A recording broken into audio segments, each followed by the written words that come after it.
Hi friends, welcome back to our YouTube channel. ಇವತ್ತಿನ recipe ಹೆಸರು ಬೇಳೆ ದಾಲ್ ಇಡ್ಲಿ, ಚಪಾತಿ, ದೋಸೆ, ರೈಸ್ಗೆ ಬೆಸ್ಟ್ ಕಾಂಬಿನೇಷನ್ ಆಗಿರುತ್ತೆ. ಸೊ ಈಸಿಯಾಗಿ ಆ್ಯಂಡ್ ಸಿಂಪಲ್ಲಾಗಿ ಹೇಗೆ ಹೆಸರು ಬೇಳೆ ದಾಲ್ನ ಮಾಡೋದು ಅಂತ ನೋಡೋಣ ಬನ್ನಿ. ಒಂದು ಕುಕ್ಕರಿಗೆ 1 ಕಪ್ ಹೆಸರು ಬೇಳೆ, ಅರ್ಧ ಕಪ್ ತೊಗರಿಬೇಳೆನ ಸೇರಿಸ್ಕೊಂಡು ವಾಶ್ ಮಾಡ್ಕೊಳ್ಳಿ. ಸೊ ನೋಡಿ, ಈಗ ಇದು ವಾಶ್ ಮಾಡ್ಕೊಂಡಿದ್ದೀವಿ. ಇದೇ ಕುಕ್ಕರಿಗೆ 1 ಗೆಡ್ಡೆ ಬೆಳ್ಳುಳ್ಳಿ, 1 ಈರುಳ್ಳಿ, ಖಾರಕ್ಕೆ ತಕ್ಕಷ್ಟು ಮೆಣಸಿನ್ಕಾಯಿ, ನಾನಿಲ್ಲಿ 4ರಿಂದ 5 ಮೆಣಸಿನ್ಕಾಯಿನ ಆ್ಯಡ್ ಮಾಡ್ಕೊಂಡಿದ್ದೀನಿ. ಸೊ ನೀವು ನೋಡಿ ಆ್ಯಡ್ ಮಾಡ್ಕೊಳ್ಳಿ. So medium size 2 tomato, small size tomato ಆದರೆ 3ನ ಆ್ಯಡ್ ಮಾಡ್ಕೊಳ್ಳಿ. ಇದಕ್ಕೆ ಚಿಟಿಕೆ ಅರಿಶಿಣ ಮತ್ತು ಬೇಳೆ ಬೇಯೋಷ್ಟು ನೀರನ್ನ ಆ್ಯಡ್ ಮಾಡಿಕೊಂಡು 2ರಿಂದ 3 ವಿಷಲ್ನ ಕೂಗಿಸ್ಕೊಳ್ಳೋಣ. ಸೊ ನೋಡಿ, ಈಗ ಕೂಗಿದೆ.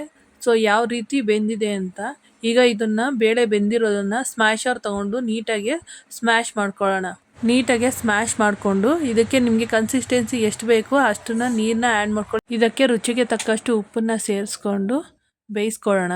ಬೇಯಿಸ್ಕೊಂಡ ನಂತರ ನೀವು ಆಲ್ರೆಡಿ ಮೆಣಸಿನ್ಕಾಯಿನ ಹಾಕಿದ್ದೀರ, ನೋಡಿಕೊಂಡು ಇದಕ್ಕೆ 1 ಸ್ಪೂನ್ ಕಚ್ಕಾರದ ಪುಡಿ ಮತ್ತು 1/2 ಸ್ಪೂನ್ ಗರಂ ಮಸಾಲನ ಸೇರಿಸ್ಕೊಂಡು ಬೇಯಿಸ್ಕೊಳ್ಳೋಣ.